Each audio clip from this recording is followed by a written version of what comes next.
तुम लोगों की बुद्धि कहिया होगा? क्लास है 10। हाँ मैंने 10 और 5 15 साल के हो गई, 15 16 साल, 16 साल चल रहा है, 16वां चल रहा है, 14वां। ये लोगों का बुद्धि एकदम साफा चौपट है। तुम प्राइवेट के लगन से 5वां में जाके मिलो, वो कितना डिसिप्लिन में रहता है, और तुम लोग 10 क्लास में आके डिसिप्लिन काम खत्म हो गया है। कहाँ है? लगता है भैंस छोड़ के सीधे चल जाती है ट्यूशन है। क्या समझा तुम लोगों का? हम पढ़ाए तुम लोगों का संस्कार सिखाए, दोनों करे। अच्छा किसी को एक छड़ी मार दो तो दिमाग में जिंदगी भर खटकत रहे, काहे मराइल हनी, शर्म लगेगा। तुम लोग रोज पिटाती है तो वो शर्म नहीं लगता है। देखो दूसरा चैप्टर है राज्य एवं राष्ट्र की आय। तो पहले हम आय समझते क्या है। आय का इंग्लिश क्या होता है? इनकम। माने आय किसे कहते हैं? श्रम के बदले, श्रम माने होता है काम, श्रम का मतलब क्या होता है? काम। यानी श्रम के बदले मिले परिश्रमिक को हम क्या कहते हैं? आय। यानी काम के, देखो लग रहा है ना कि टीवी देख रही है, खड़ा हो तो खड़ा हो। पहले चैप्टर कुछ पढ़ना था, हाँ यहीं पर बढ़िया समझा के। लेकिन इस सब के एकदम पढ़ाता इधर स्कूलिया वाला बना दिया है। लड़का क्या कर रहा है स्कूल में कि पढ़ रहा है, इधर से खिड़की पर कौन भाग जा रहा है। खिड़की तो भागते रहो, कंपनियों में ऐसा ही करना पड़ेगा एकदम। पता नहीं इन लोगों का ट्यूशन के भरोसे, चाहे इन लोगों का खुद के रहना चाहिए कि हमारा नंबर कैसे कवरी, कैसे हमारा बेसी नंबर आए। बनाओ मैथोग्राम से एगो रूटीन बना लो कैसे पढ़ना है। इकोनॉमिक्सो पढ़ाओ, भूगोलो पढ़ाओ, फिजिक्सो पढ़ाओ, साइंस केमिस्ट्रियो पढ़ाओ, मैथो पढ़ाओ, सब पढ़ाओ तो भोथर के भोथर। तो श्रम के बदले, श्रम के मतलब क्या होता है? काम।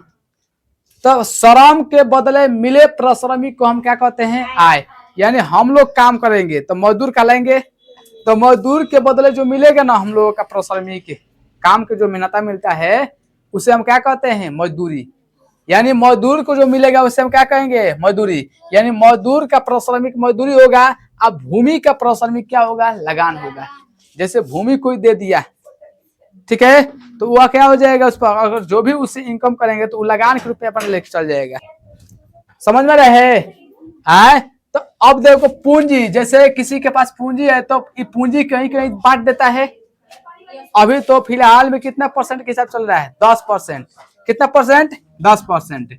तो यहाँ पर पूंजी अगर हम किसी को देते हैं तो पूंजियों ना कहीं तो काम ही ना कर रहा है, वो अपना लेके काम किया, तो वह पूंजी के बदले में जो परिश्रमिक उसका मिलेगा उसे हम क्या किसके रूप में मिलेगा? ब्याज के रूप में।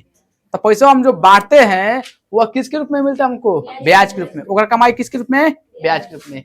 उद्यमी जो होता है ना, उद्यमी, उद्यमी का मतलब क्या होता है? कोई कंपनी के मालिक हो गया, ठीक है, ओकर जो मिलेगा परिश्रमिक वह लाभ या हानि के रूप में होगा।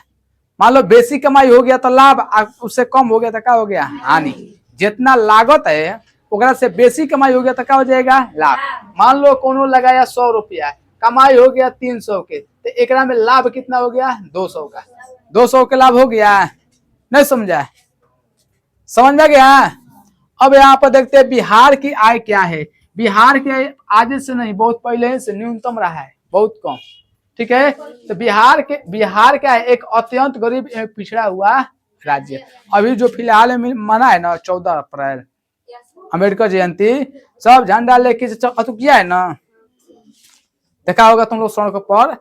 हम बताते हैं बाबा भीमराव अम्बेडकर ने जो वोट देने का अधिकार दिए हैं, वोट देने का अधिकार मिला है ना हम लोगों को संविधान की तरफ से, संविधान में मिला है वोट देने का अधिकार। और जौन झंडा लेके घूम रहा है ना, बता रहे हैं अम्बेडकर जयंती मना रहे हैं, जो भी सबसे ज्यादा बिकने वाला यही सब है।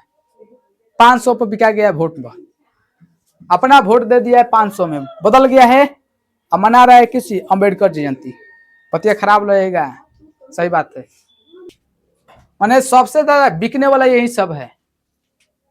बाबा साहब एक दिन देखना समय आएगा जो अम्बेडकर जयंती मन रहा है ना, है नहीं मानेगा कहीं नहीं। एक दिन ऐसा समय आएगा जो जैसे कैसे अभी मंदिर बना के ब्राह्मण लूट रहे ना, एकरो में बाबा साहेब को कोनो भगवान बना देगा, मंदिर बना देगा भगवान बाबा साहेब का, और ओकरो में कोनो पुजारी बढ़ जाएगा ओकरा में SC ST की तरफ से कोई भी होगा, और फिर वो जैसे मंदिर में लुटाई हो रहा है ना, वैसे ही ओकरो में लुटाई शुरू हो जाएगा।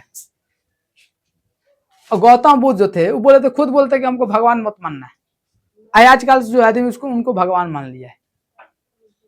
उनके ऊपर क्या हो रहा है, कमाई हो रहा है कि नहीं हो रहा है। तो बिहार जो है, बिहार अत्यंत गरीबी के पिछड़ा हुआ का है राज्य है। रेगनर और नरकस गरीबी के कुचक्र की धारणा बतलाया था। किसने बताया था? हाई जो है शब्द याद रखना, रेगनर नरकस, ठीक है, रेगनर नरकस है, गरीबी नामवा है क्या, नामवा है खाली कोची, रेगनर नरकस ने यह गरीबी को कुचक्र के धारणा को बतलाया था। और इन्होंने पूरे भारतवर्ष में बिहार का प्रति व्यक्ति सबसे न्यूनतम बताए थे। कौन? रेगनर नरकस ने पूरे भारत में देखा जाएगा ना, भारत में भी कितने राज्य है? 28 राज्य है। तो 28 राज्यों में सबसे न्यूनतम आय प्रति व्यक्ति आय, माने एक व्यक्ति क्या एक साल में कितना कमाता है, सबसे कम कहाँ का निकला? बिहार का। अरे भारत के तो पूरा भारत राज्य ना हो गया, 28 राज्य में हम लोगों का बिहार का सबसे कम रहा है। ठीक है, 2008 के अगर देखेंगे, यानी इसमें इन्होंने बताया था, किसने? रेगनर नरकस ने बताया था कि गरीबी जो होती है ना, गरीबी को ही जन्म देती है। देखना कोई कहता है ना गरीब घर में क्या है ना, हम लोग गरीब घर में जन्म लिए हैं तो हम लोग गरीबी ही चलेगा। क्योंकि अगर मान लो एक व्यक्ति, मान लो पिता गरीब है, पिताजी क्या है? गरीब, इनके पास पैसा नहीं रहेगा, इनका जो पुत्र होगा वो भी बताओ ना पढ़ पाएगा ढंग से, पढ़ पाएगा? नहीं पढ़ पाएगा ना। यह भी क्या रह गया, उतना जो है मैंने पढ़ नहीं पाया, तो एक पास ना पूंजी न रहेगा ना कुछ रहेगा, ये भी क्या कर पाएगा, अपना कुछ व्यवसाय कर पाएंगे? व्यवसाय कर पाएंगे ना। पिताजी के पास पैसा है ना उनके पुत्र के पास, तो यो अपना लड़का कैसे कर सकेंगे, कितना पढ़ाएंगे, आगे बढ़ेगा? तो ये चक्र जो है चलते रहेगा गरीबी का। अधिकांश चक्र यही चलता है गरीबी का, कि माने गरीब घर में है तो गरीबी पैदा होते चलेंगे। समझ में ना। एकरा में कोई अपवाद में कभी कभी क्या होता है कि इस रेखा को कोई तोड़ देता है। मान लो कोई समझदार निकला इस क्रम से, ये देखा कि नहीं हम लोग गरीब मेहनत इतना किया कि इस चक्र से निकल गया, अमीर बन गया। अब एक और जो चक्र चलेगा अमीरी में बीतेगा। नहीं समझा? जैसे अभी तुम लोग पढ़ रहे हो, पिताजी गरीबी में बिताए है ना, अभी तुम लोग पढ़ रहे हो, अभी गरीबी में बीतेगा, नहीं ढंग से पढ़ोगे गरीबी में बीतेगा। अगर मान लो ढंग से पढ़ लिए, नौकरी कर लिए तो अमीर हो गए, अब अमीर बन गए तो हमारे पास पैसा कमी रहेगा। जो नौकरी कर रहा है पास पैसा तो कमी ना, अपना लड़का के जो है वो अच्छा एजुकेशन देगा, अच्छा हेल्थ देगा, सब देगा अच्छा, ओकरा पास पीछे बैकअप जो है इकोनॉमिक पावर रहेगा, पैसा क्या रहेगा, शक्ति, यानी पीछे जो है उनका बैकग्राउंड सही रहेगा पैसा के। अगर बिजनेस भी खड़ा करना होगा तो कर लेगा कि नहीं कर लेगा। अब वो चक्र जो है अमीरी में चलते रहेगा। ठीक है, एक में अपवाद में वो में होता है कि अमीर घर के है ना कोनो, अपवाद में कोनो क्या करेगा, वो चक्र के तोड़ देगा, गरीब हो जाएगा। फिर कैसे? मान लो दादा परदादा की जमीन अंथा एकदम धन बचा हुआ है, हम मान लो आए, हम सोचेंगे अंथा इतना धन है भी किया है तो क्या करेंगे इतना धन लेकर। ठीक है, अब धन लेकर क्या करेंगे, तो कुछ काम करेंगे नहीं, अभी धनवा रख करी क्या खाए हम, समझ में ना। अब बताओ तो बैठ के खाने लगे, कमाए कुछ नहीं, हमारा जो पुत्र आएगा वो सोचेगा कि अभी तो धन बच रही है वो खाए, और धीरे धीरे धन का हो जाएगा समाप्त, ये किया कुछ नहीं, वो क्या हो जाएगा, गरीबी, गरीब हो जाएगा। और अमीर से क्या हो गया, गरीब। तो अपवाद में एक आध ऐसा में से मिल जाता है, जैसे गरीब से अमीर बनाने का एगो अपवाद मिल जाता है, तो वैसे ही अमीर से गरीब बनाने का एगो अपवाद मिल जाएगा, और अबे करेगा। कहा जाता है कि 3 पीढ़ी के बाद एक पीढ़ी बदल जाती है, समझ में ना। अगर मान लो पहला पीढ़ी अमीर है ना, दूसरा पीढ़ी भी थोड़ा अमीर होगा, लेकिन तीसरा पीढ़ी गरीब हो जाएगा। पहला पीढ़ी समझती है, पहला पीढ़ी का, जैसे मान लो दादाजी अमीर वाला तो पप्पो थोड़ा अमीर रही है अभी, ठीक ना रे ना। लेकिन हम लोगों के समय में क्या हो जाएगा, गरीबी आ जाएगा। जगह सुख सुविधा दे दो ना तो वो मेहनत करना ही नहीं चाहेगा। गरीब का लड़का कहाँ अमीर बनता है, मेहनत करता है, जानता है कि हमारे पास पीछे बैकअप जो है, बैकअप सपोर्ट कुछ नहीं है, और उन लोगों के पास मेहनत नहीं करेगा, कहाँ है कि बैकअप सपोर्ट बहुत ज्यादा है, क्या जरूरी है हम लोगों का कमाने का, पैसा तो सही मिल जा रहा है। ठीक है, तो 2008 में बताओ, 2008 से 9 में प्रति व्यक्ति आय जो थी कितना थी बिहार की? अरे भारत की कितना थी? 25,494 प्रति व्यक्ति आय। तुम लोगों को निकालना बता दिए हैं कि प्रति व्यक्ति आय निकालते कैसे, याद है? पूछे मैंने इतना क्षमता नहीं किया पढ़ के सब क्या होगा है कहीं के। एकरा में जो है एक व्यक्ति के आय यानी एक साल में कब 2008 से 9 में बता रहे हैं पूरे भारत में ये औसतन लिया गया है कि 25,494 रुपया था प्रति व्यक्ति आय। अभी के अगर देखेंगे ना 25 से 26 में लगभग कितना है? 2,35,000 रुपया है। एक व्यक्ति का आय लगभग कितना हो जाएगा? 2,35,000 रुपये हो जाएगा। किसके आंकड़ा के अनुसार? 25 से 26 में प्रति व्यक्ति आय। प्रति व्यक्ति आय से क्या होता है कि अगर हमारे देश का, समझना है, इंडिया है ना, अगर एक में एक व्यक्ति का आय जितना अधिक हो जाए, प्रति व्यक्ति आय समझ में आ रहा है? अगर प्रति व्यक्ति आय ज्यादा है तो बाहर से कोई अगर कोई भारत को देखेगा ना तो भारत एक खुशहाल दिखाई देगा। एक एक व्यक्ति बताओ तो सबके पास अगर पैसा रहेगा वो सब व्यक्ति खुशहाल रहेगा कि नहीं रहेगा? प्रति व्यक्ति आय यदि अधिक है तो वह किसको दर्शाता है? खुशहाली को। समझ में रहा ना? अगर प्रति व्यक्ति आय कम है तो वह खुशहाली को नहीं दिखाएगा। समझ में रहा ना? तो खुशहाली देखना होगा किसी देश का। अगर खुशहाली तो उसको हम क्या देखेंगे? उसका प्रति व्यक्ति आय देखेंगे। आय तो आय का मतलब उस देश का आय हो जाएगा और हम प्रति व्यक्ति आय देंगे। हम लोग देखेंगे कि चाइना हम लोगों से कितना जो है वहां के आदमी खुश है, माने कितना वो खुशहाल है, तो उसका हम क्या देखेंगे? चाइना का प्रति व्यक्ति आय यानी एक व्यक्ति एक साल में कितना कमाता है, हम लोग कितना कमाते हैं। ठीक ना? तो अभी के हिसाब से कितना? 2,35,000 का। इतना ज्यादा है का? महीना निकालो लगभग 20,000 आएगा। देख लो 20,000 हो गया ना। ये एक जो है कितना? 12 से 12 ना के 24 हो गया लगभग। अरे इसी के आसपास नहीं आएगा, 2 लाख के आसपास आ जाएगा। यानी कि 20,000 आज के डेट में 20,000 कौन जाता है? ये औसतन लिया जाता है। कोई ऐसा व्यक्ति मिल जाएगा जो 3,000-4,000 पर काम कर रहा है। तो 3,000-4,000 की काम करे वाला व्यक्ति के बताओ मैं सलीना कितना पड़ जाएगा? अगर 3,000 व्यक्ति काम कर रहा है 3,000 पता बढ़ती है 36,000 रुपये हो गया। कचड़वा जो फेंकते हैं ना, कचड़वा उन लोग कितना महीना मिलता है? 5,000 महीना मिलता है। 5,000 कभी कभी अटका ही रह जाता है, कोई प्रॉपर मिलता नहीं है। ठीक ना? तो 5,000 अगर मान लो कमाइए रहा है तो ओकर प्रति व्यक्ति आय कितना हो गया? 12-5 60,000। 60,000 में बताओ अगर 5 परिवार होगा जी लेगा? 5 परिवार एक आदमी में तो 5 परिवार तो एकदम नॉर्मल है। जैसे दादा दादी हो गए, मम्मी पापा 2 गो, ठीक है, एगो उनका अगर परिवार है तो 5 गो हो गया कि नहीं हो गया? कि नॉर्मली अगर हम देखेंगे तो 5 गो, तो 5 परिवार का में जिएगा? नहीं जिएगा। आ कोनो ऐसा है कि एकदम जैसे मुकेश अंबानी पीछे कमी है ओकरा पास नहीं ना। तो ये औसतन लिया जाता है। औसतन माने एक टोटल पैसा अगर जुटा के एक व्यक्ति को बांटा जाएगा ना, अभी 2026 में कितना पड़ेगा? 2,35,000 एक साल कमाई।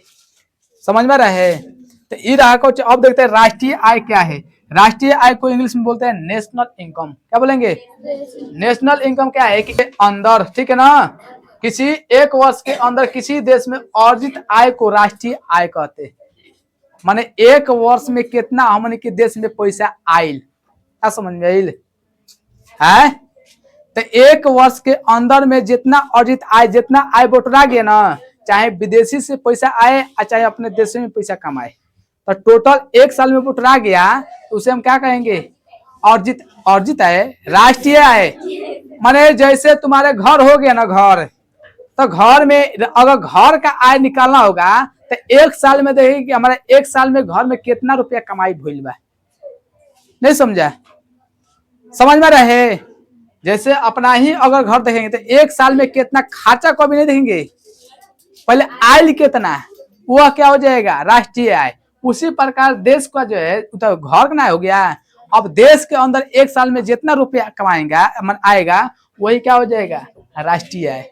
तो राष्ट्रीय आय के बारे में बहुत अर्थशास्त्री जो अपना अपना कुछ कुछ परिभाषा दिए हैं। जैसे इनमें से देख लेते हैं कुछ जैसे प्रोफेसर अल्फ्रेड मार्शल के अनुसार, समझ में ना, माने राष्ट्रीय आय का परिभाषा जो दिए है ये अर्थशास्त्री थे प्रोफेसर अल्फ्रेड मार्शल। कहते किसी देश के श्रम एवं पूंजी के प्रयोग करके, श्रम माने क्या होता है, मजदूरी, तो होता है ना, मेहनत है, श्रम एवं पूंजी का प्रयोग करके प्राकृतिक साधनों से एक वर्ष के अंदर प्राप्त आय राष्ट्रीय आय कहलाता है। जैसे हम मेहनत किए तो कहीं ना कहीं प्राकृतिक वस्तुओं पर हम मेहनत करेंगे। जैसे हमको खेती करना होगा तो जमीन क्या है, प्राकृतिक ना है, प्राकृतिक वस्तु है कि नहीं है। चाहे अब एक में चाहे पूंजी लगाओ कहीं, तो पूंजी लगाएंगे तो कहीं ना कहीं प्राकृतिक वस्तु पर लगाएंगे, तो उससे जो हमको रुपया मिलेगा वही क्या कहलाएगा, राष्ट्रीय आय, यानी एक वर्ष के अंदर में। यह किसने बताया था, प्रोफेसर अल्फ्रेड मार्शल ने बताया था, ठीक ना। और प्रोफेसर केन्स का फॉर्मूला जो दिए थे y बराबर सी प्लस आई, क्वेश्चन पूछता है, फॉर्मूला पूछ देगा कि y बराबर सी प्लस आई किसका फॉर्मूला है, तो किसका हो जाएगा, प्रोफेसर केन्स का, प्रोफेसर समझ में रहे। y का मतलब हो गया राष्ट्रीय आय और c का मतलब उपभोग पे है। उपभोग का मतलब क्या होता है, उपयोग करना, माने खा जाना, ठीक ना। अब विनियोग का मतलब फिर से उसमें जो है लगाना, तो जो है प्रोफेसर केन्स का फॉर्मूला है y बराबर सी प्लस आई, ठीक है। अब देखते हैं, अगर इसको और अच्छी तरह समझना होगा तो इसमें समझना होगा जीडीपी क्या है। जीडीपी का जो है full form gross domestic product, Hindi में बोलेंगे कुछ सकल घरेलू उत्पाद। जो है तुम लोगों के 10 क्लास में इसका जो है फुल फॉर्म पूछता है कि जीडीपी का फुल फॉर्म क्या है, सकल घरेलू उत्पाद। इसका मतलब क्या होता है कि देश के अंदर, एक साल में देश के अंदर, ठीक ना, उत्पादित समस्त उत्पादित सेवाओं एवं वस्तुओं का कुल मूल्य क्या कहलाता है, जीडीपी। किसमें शामिल हो जाएगा, देखो अपना भाषा में समझो। जैसे जीडीपी में देश के अंदर कितनों कोई रुपया कमाया है। जैसे कोई अमेरिका के व्यक्ति है, समझ में ना, अब भारत में रह के कमाया मान लेते हैं 100 रुपया, अमेरिका के व्यक्ति कितना कमाया, जापान के व्यक्ति भारत में कमाया 200 रुपया, ठीक। इंडिया के जैसे मान लो कोई कंपनी है, टाटा कंपनी होगी ना, टाटा कंपनी मान लेते हैं कमाई 500, कितना कमाई, समझने के लिए, टाटा कमाई 500, कितना कमाया जापान ले लेते हैं, जापान के लेते हैं 100 रुपया, इसका तो नाम भुला गए हैं। अतः जैसे जापान का मान लो, जापान के व्यक्ति है, या व्यक्ति लेते हैं, जापान के व्यक्ति हो चाहे अमेरिका के व्यक्ति, तो जापान के व्यक्ति भारत के अंदर 100 रुपया कमाया, अमेरिका के व्यक्ति 100 रुपया कमाया, टाटा अपने देश की कंपनी वो कमाई कितना, 500। तो जीडीपी जब निकालेंगे ना, जीडीपी निकालेंगे तो कितना हो जाएगा, 100 200 5 कितना हो जाएगा, 700 रुपया हो जाएगा जीडीपी।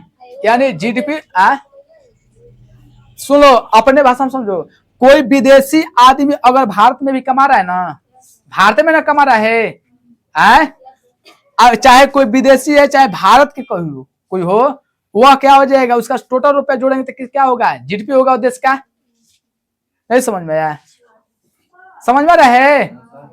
जैसे तुम्हारे घर में कोई बाहर से व्यक्ति आया है, काम कर रहा है, ओकरा का मजदूरी मिलेगा, तुम भी काम करोगे, तुमको भी तुम मिलेगा, तो ओकर भी रुपया तुम्हारा भी रुपया जोड़ा जाएगा, तो वह घर का क्या कहलाएगा, जीडीपी क्या कहलाएगा। नहीं समझ में आया। देश के अंदर कोई भी अगर मान लो कमा रहा है, चाहे अपना देश को हो चाहे कोई विदेशी हो, तो वह क्या हो जाएगा, जीडीपी में। अच्छा बताओ, मान लो भारत के कोनो नाम मोहन नाम के, और कमा रहा है सऊदी अरब में, और कमा रहा है मान लो 110 मतलब 1000 रुपया कमा रहा है सऊदी अरब में, तो क्या जीडीपी में ओकर रुपया शामिल होगा, नहीं होगा, क्योंकि भारत से बाहर जो व्यक्ति कमा रहा है ना, ओकर रुपया शामिल नहीं होगा।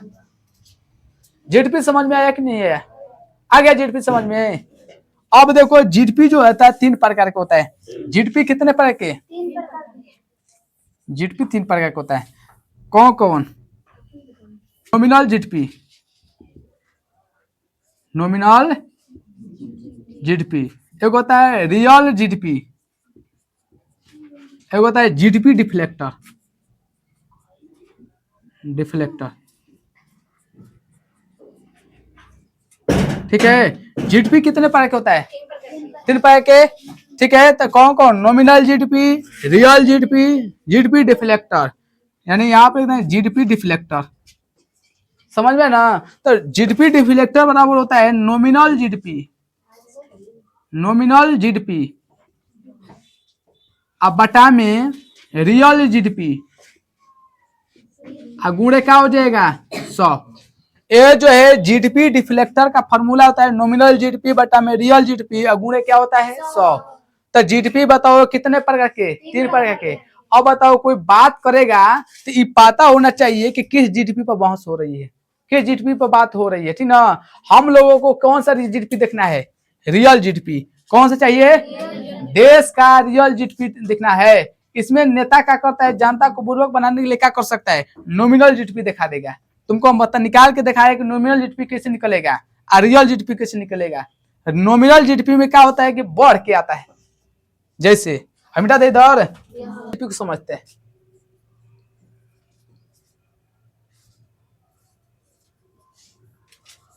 जैसे मान लो 10 रुपया वाला कलम, ठीक है, गो एक साल में उतना माने 20 गो उत्पादन किया गया, ठीक है।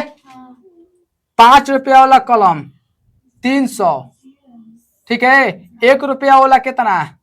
मान लेते हैं 50 गो। समझ में रहे हो?